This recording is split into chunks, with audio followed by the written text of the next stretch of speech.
Hello everyone, this is Dr. Charisha. Today's topic is dying declaration. Under Section 32 Indian Evidence Act, dying declaration is defined as an oral statement or written statement given by dying person regarding cause of death or circumstances leading to death. Dying declaration చెప్పే dying patient ని declarant అంటారు. This oath is required in dying declaration? No. యూజువల్గా మన Indian లా ప్రకారము చనిపోతున్న వాళ్ళు అంతగా అబద్ధాలు చెప్పరు కాబట్టి ఓత్ అనేది అంత నెసరీ కాదు. అసలు డైయింగ్ డిక్లరేషన్ని ఎవరు రికార్డ్ చేస్తారు? Firstly executive magistrate has the best value. అంటే ఎగ్జిక్యూటివ్ మెజిస్ట్రేట్ డైయింగ్ డిక్లరేషన్ని రికార్డ్ చేస్తే అప్పుడు దానికి ఉన్న ఎవిడెన్షియల్ వాల్యూ చాలా హై ఉంటుంది. ఇన్ కేస్ కానీ పేషెంట్ పరిస్థితి క్రిటికల్గా ఉందంటే ఒక doctor in the presence of 2 witnesses dying డిక్లరేషన్ని రికార్డ్ చేయొచ్చు. వీళ్ళు కాకుండా పోలీస్ అండ్ విలేజ్ హెడ్ ఇంకా ఎవరైనా కూడా డైయింగ్ డిక్లరేషన్ రికార్డ్ చేయొచ్చు, కాకపోతే ఎవిడెన్షియల్ వాల్యూ అంత ఎక్కువ ఉండదు. సో నార్మల్గా డాక్టర్ డిక్లరెంట్ యొక్క కాన్షియస్నెస్, మెంటల్ హెల్త్ చెక్ చేస్తారనమాట. మా అమ్మాయి సార్ ఈ మధ్య కొంచెం తేడాగా ఉంటుంది, పిచ్చండి ఇది. ఎగ్జాక్ట్ వర్డ్స్ డైయింగ్ పర్సన్ చెప్పే మాత్రమే రాయాలి. డిక్లరెంట్ డైయింగ్ డిక్లరేషన్లో ఫ్యాక్ట్స్ని చెప్పాలి, అంతేగాని ఒపీనియన్స్ని, కంక్లూజన్స్ని చెప్పకూడదు. అండ్ ఆల్సో డిక్లరెంట్ని ఎటువంటి లీడింగ్ క్వశ్చన్స్ అడగకూడదు.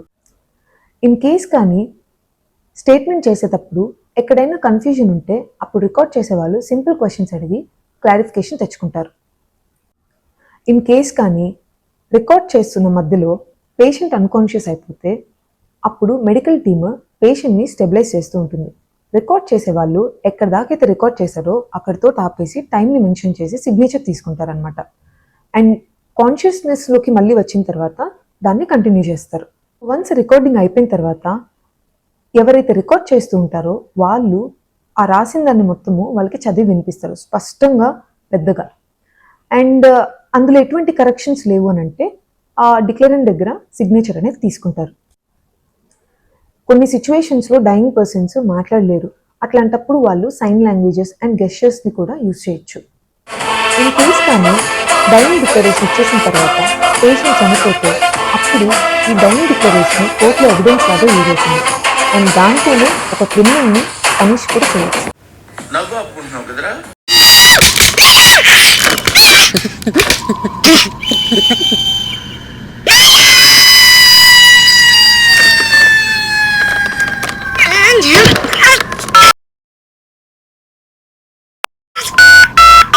మధ్యాహ్నం 2 గంటలకల్లా కోర్టులో హాజరుపరచాల్సిందిగా భీమునిపట్నం పోలీస్ స్టేషన్ వారిని కోర్టు ఆదేశిస్తోంది.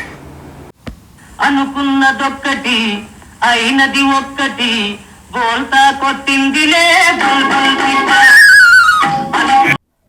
ఇన్ కేస్ కానీ పేషెంట్ బతికారంటే అప్పుడు డైయింగ్ డిక్లరేషన్ వ్యాలిడేషన్లోకి రాదు.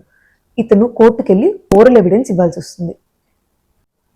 సో ఇంగ్లాండ్లో నార్మల్గా డైయింగ్ డిక్లరేషన్ అనేది పేషెంట్ ఖచ్చితంగా చనిపోతాడు అన్నప్పుడే తీసుకుంటారు. కానీ మన ఇండియాలో పేషెంట్ కొన్నిసార్లు చనిపోకపోయినా కూడా డైయింగ్